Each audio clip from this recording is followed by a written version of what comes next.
All right, Dumalam Bakhetso, welcome back to our channel. So it's getting so exciting. If you have any questions, make sure that you comment, you ask. It is through asking that we find, seek and ye shall find, knock and the door will be opened. All right. Okay. Now, my brothers and sisters, my name is Brother Moapare, and we would like to once more acknowledge our Maker, the Creator of all things. His name is Mudimu. Okay, and we greet all of you, brothers and sisters who are scattered throughout the world. Okay, so today we are discussing Ephraim and Manasseh. Okay. So we'll be we're unpacking their names, and we'll also see how how they fit into these things. For some people, it's difficult, or it's a challenge, or they have a question. But in today's video, we would like to discuss that. Okay. So in Genesis chapter 41, this is what we are learning. And Joseph called the name of the firstborn Manasseh, for God said, He hath made me forget all my toil and all my father's house. Okay.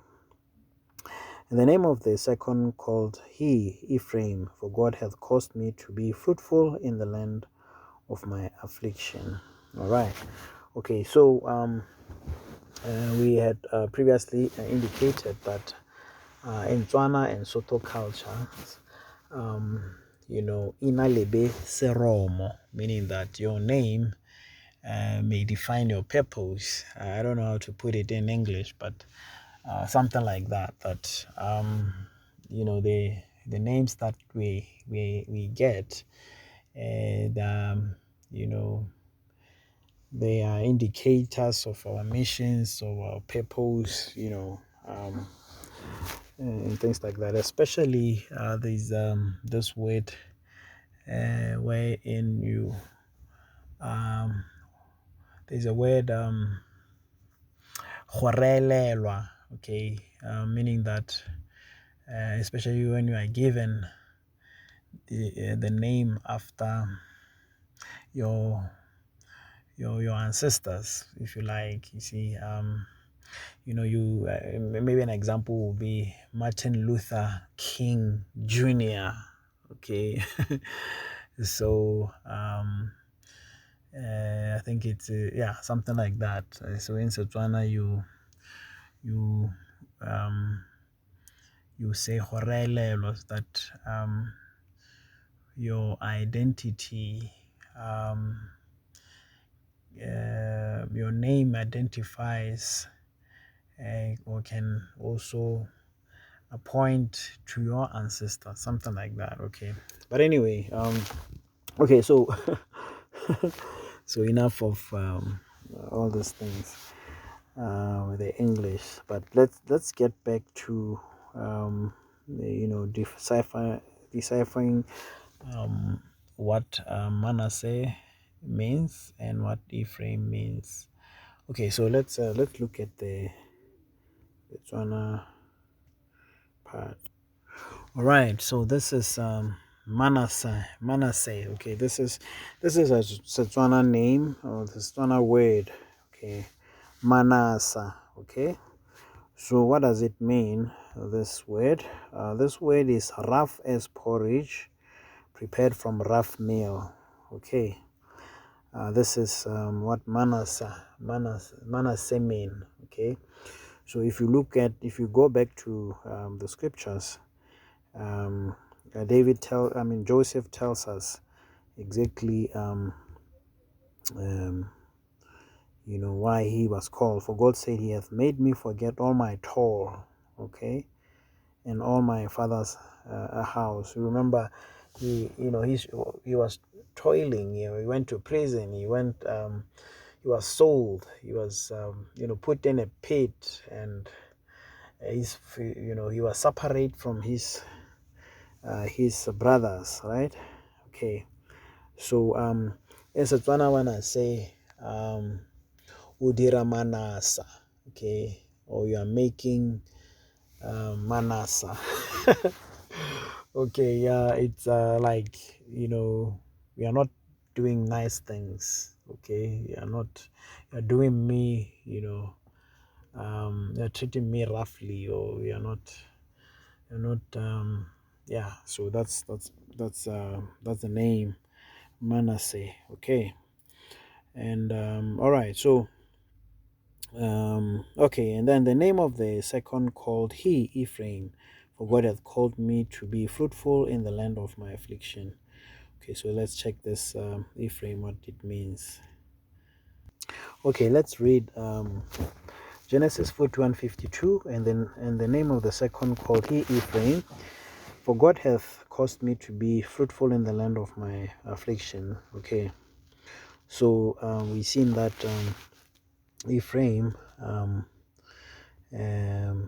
Lord, now this is the turning point where Joseph was now beginning to be fruitful.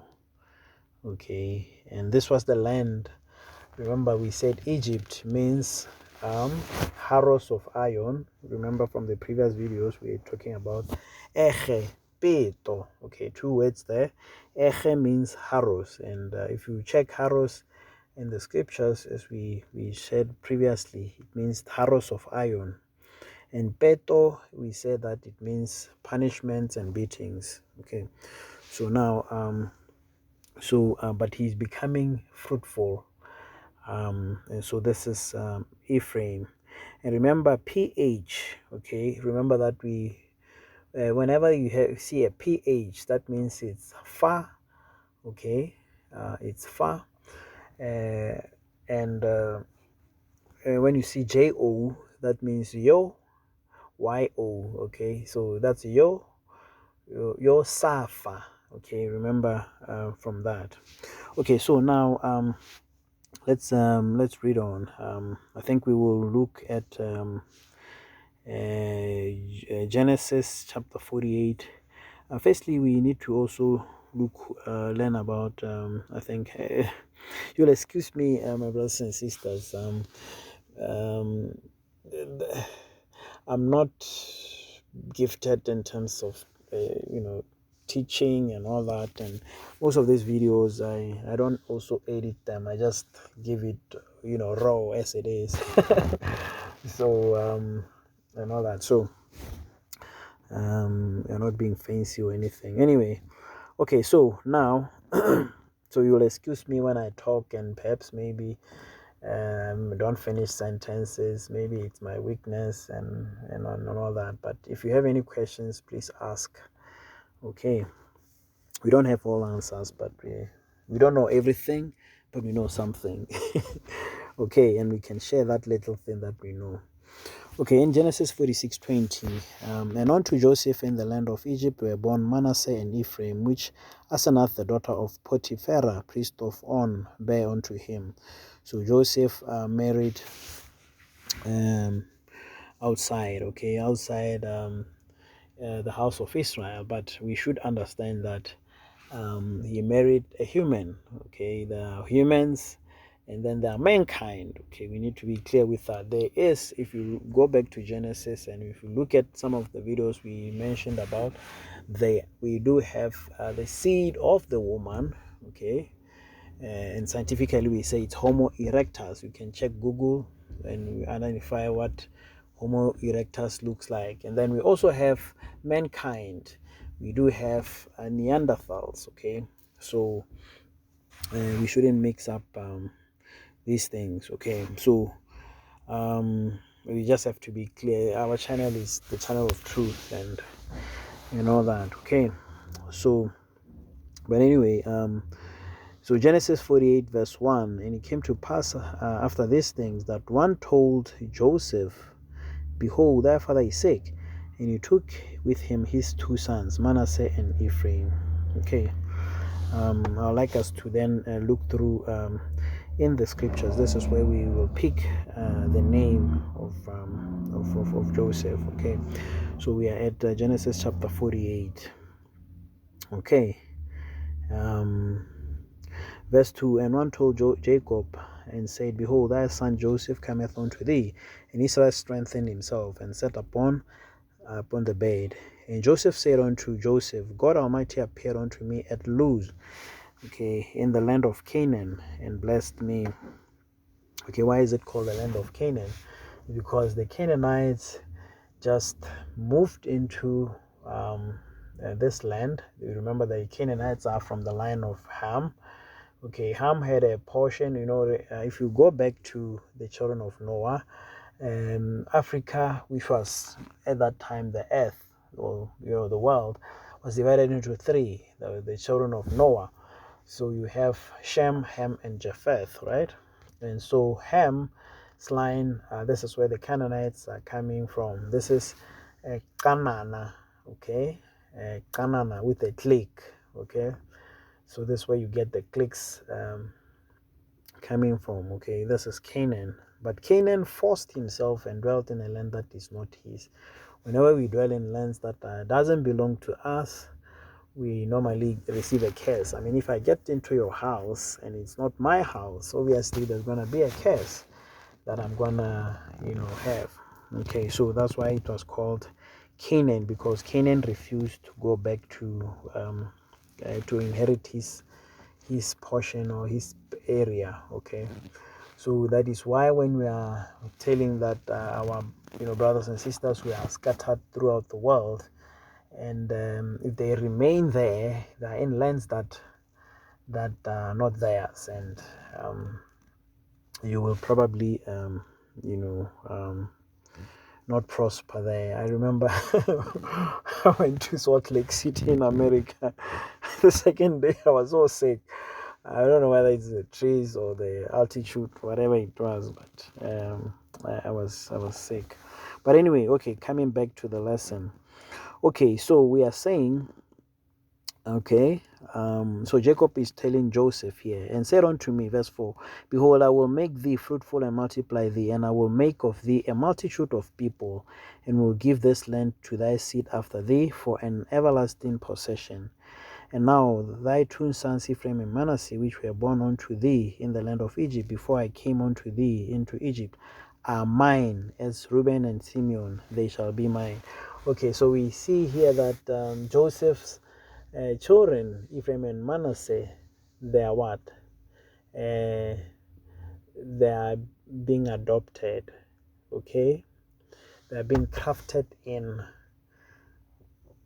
Excuse me. So their grandfather is now saying, no, your two other children are mine. Okay, so he's adopting them.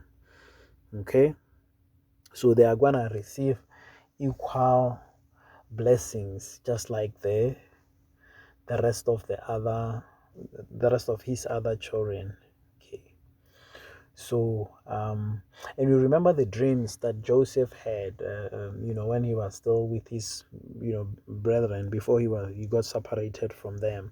He saw that his harvest was bigger than the rest. I think he saw in the sky, and his star was greater, and the other ones were showing obeisance and all that, right? So this is telling you the blessings of Joseph. Okay, so now so this is a fulfillment of that. So Jacob is now adopting Ephraim and Manasseh. And if you read through, if you go to Joshua, Joshua, you will learn that when they were allocated the land, okay, Joseph received a bigger portion, because remember, he was said that you are two people, so I think Joshua was saying that these are two people. Maybe let's go there and read it.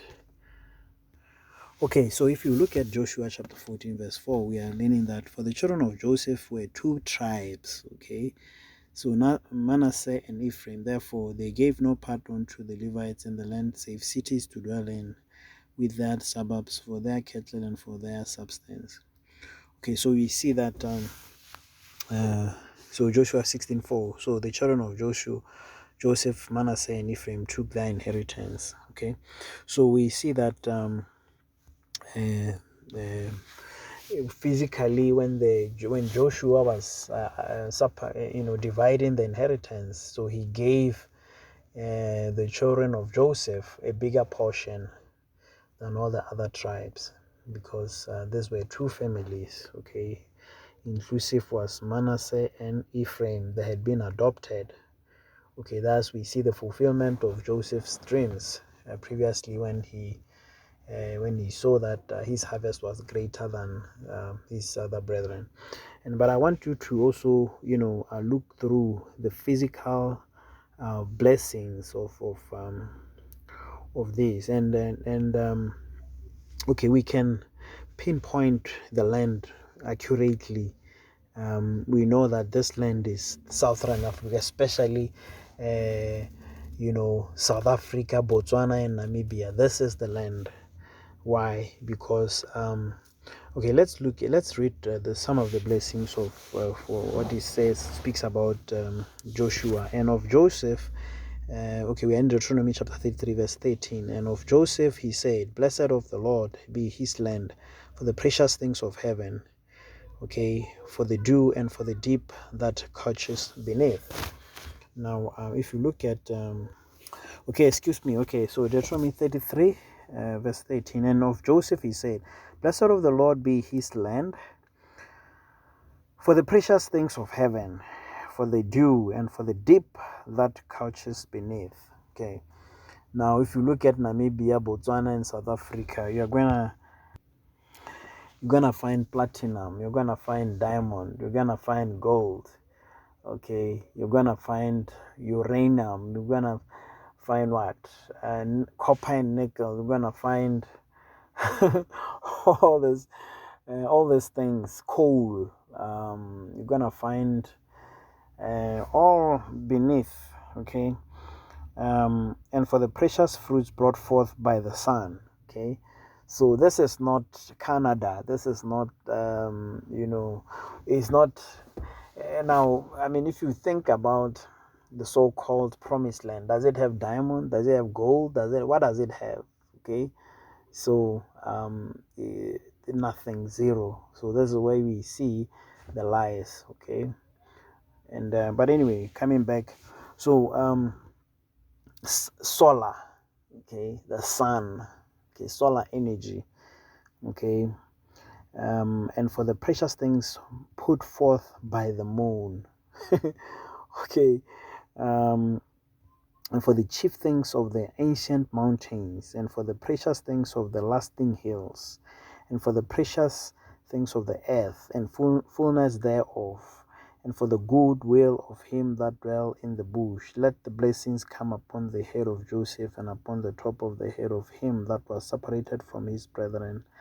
His glory is like the fleshlings of his bullock, and his horns are like the horns of unicorns. And okay, there's never been any unicorn. The name is supposed to be rhinoceros. If you go and research anciently Italian and other languages, they will tell you unicorn. It's an imaginary creature. Okay, a horse with one horn. No, there's never been a horse with one horn. This is the rhino. Okay, and we find it in this place. With them he shall push the people together to the ends of the earth, and they are the 10,000s of Ephraim, and they are the thousands of Manasseh. So Ephraim and Manasseh, they are together.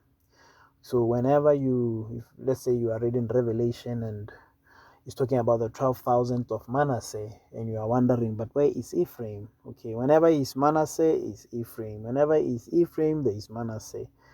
Okay, maybe you are reading about, okay, in the temple, the east, and then they mention Ephraim.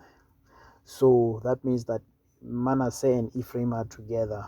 Okay, so that is why even Deuteronomy 33 is also mentioning them both here. Okay, all right, let's continue.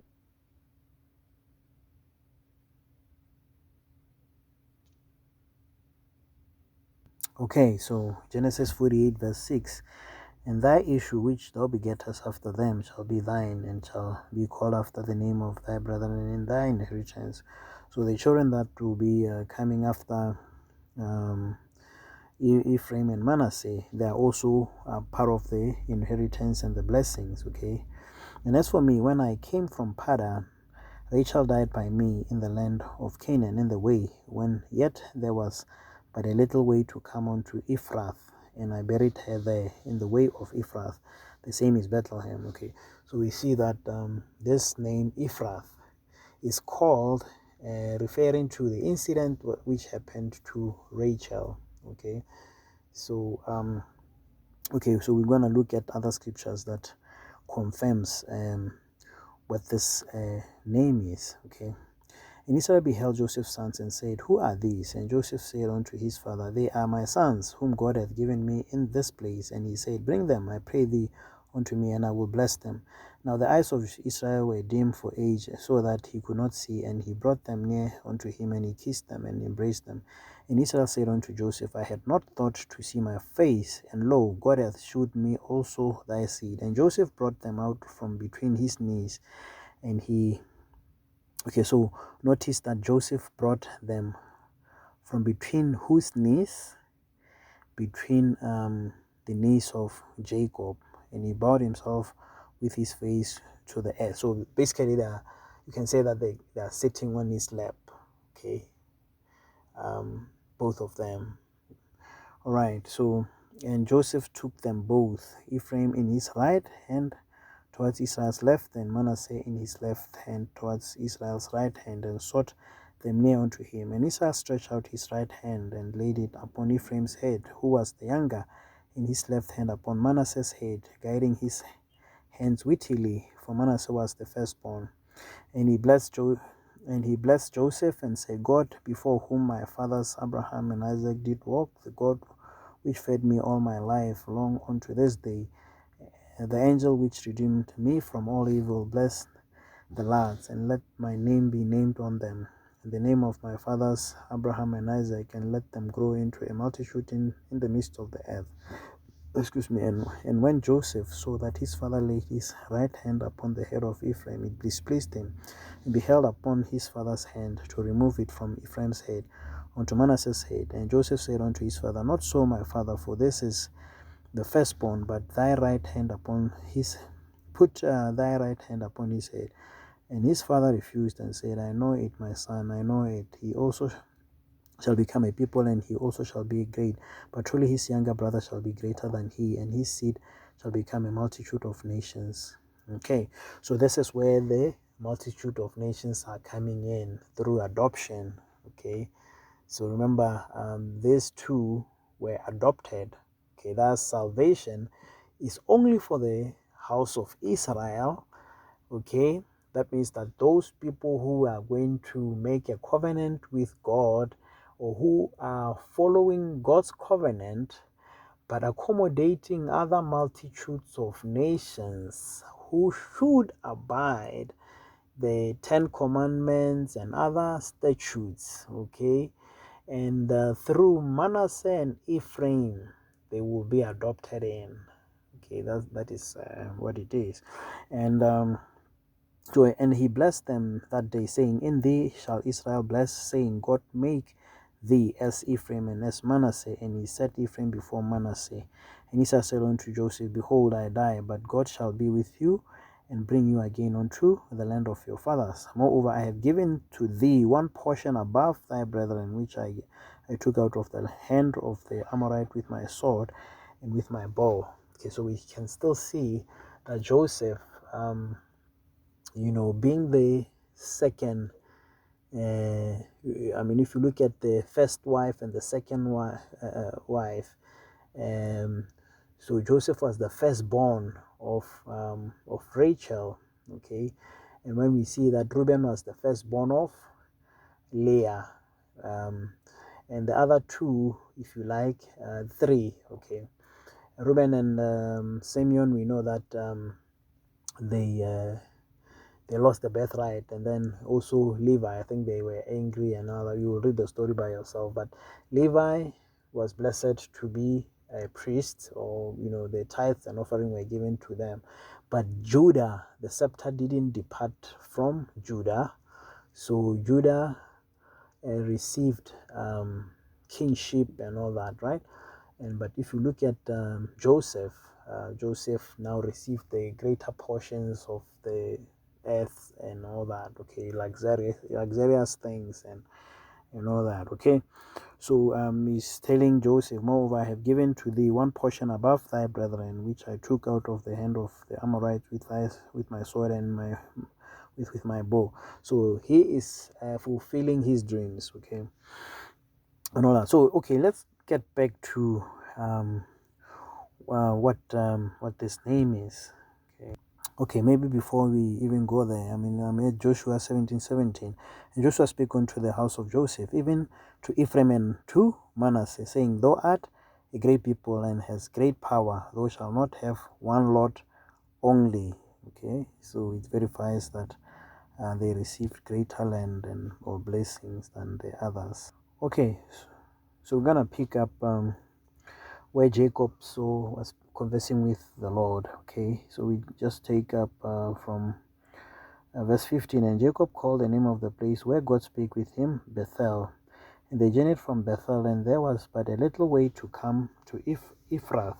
Okay, when we read this word Ephrath, bear in mind the name Ephraim. Okay, and Rachel travailed, and she had hard labor. Okay, this is where Rachel was having hard labor. And it came to pass when she was in hard labor, but the midwife said unto her, Fear not, thou shalt have this son also. Okay, and it came to pass as her soul was in departing, for she died, that she called his name Benoni, but his father called him Benjamin. Okay, we have already spoken that this is Banona, okay, meaning man. And Jacob called him Banyana, okay, which is Benjamin. Okay, so this is where in verse 19, Rachel died and was buried in the way to Ephrath, which is Bethlehem. Okay, and Jacob set a pillar upon her grave. That is the pillar of Rachel's grave unto this day. Okay, so this is what we are learning regarding what happened to Rachel. And remember, when Jacob was blessing, later on blessing his adopted sons, Manasseh and Ephraim, he reminded Joseph of what happened there. Okay, so now the moment that we've been waiting for. Okay, let's get to it. The name in Tswana Soto of Ephraim. Okay, so now we have to look at the root word Farah. Okay, Farah. Okay, so this is what Ephraim is. Okay, excuse me. Remember, even when we're talking about Yosapha, okay, for Joseph, this PH at the end is Fa. Excuse me. So with Ephraim, PHR, okay, Farah. So this is Farah. Okay, what does Farah mean? Okay, to bring. Okay, let's look at it. Let's try to.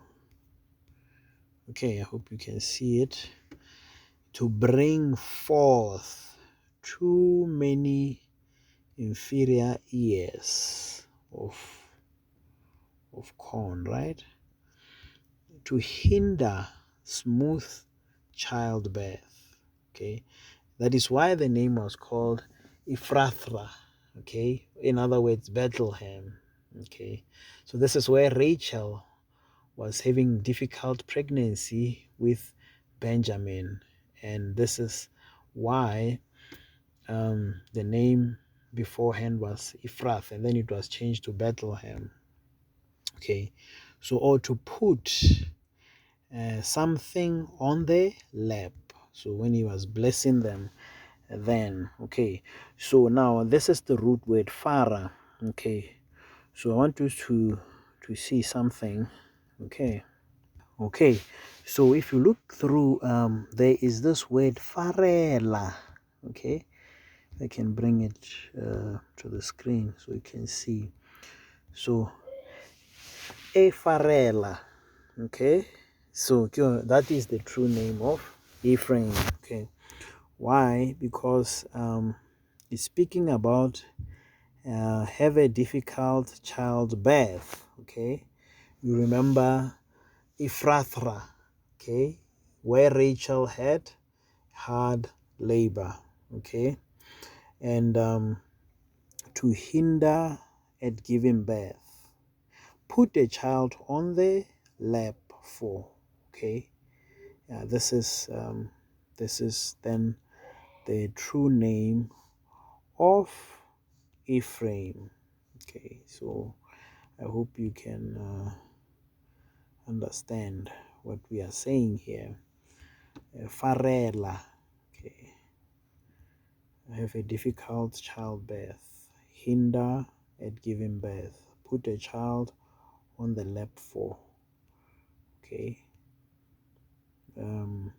So yeah, so this is what. Now I also wanted to mention something about Dan. Okay, if you look at let's say we're looking at Dan had a portion, okay, of inheriting the land, but remember Dan is to become a judge, so he was going to be in all parts. Okay, there will be judges in all, of the land of the other, 12 children of Jacob, of children of Israel, right? And then so then will be among them all. Okay, there will be judges throughout. And excuse me. So now also Ephraim and Manasseh, they are just have a bigger portion, and them also they did have their physical land. Now if you look at the tribe of Levi, the priests, they were also spread throughout the other lands as well, to have priests to minister, sacred things of the Lord, okay, to receive fast offerings and all the other things, and to operate these things of statutes and all that. Okay, so now this now helps us to answer, all these things. So whenever you see Manasseh mentioned and not Ephraim, know that Manasseh and Ephraim are the same. Okay, so if you read maybe the 12,000s of Manasseh, but you don't see Dan, or you don't see Ephraim, so just know that whenever he says Manasseh, Ephraim is also part of it. And when you don't see Dan is also part of it, because Dan is on top. These are the judges, and so whenever you so I think that brings us to to that. Okay, so now this brings us to the end of the presentation. We discuss Ephraim and Manasseh.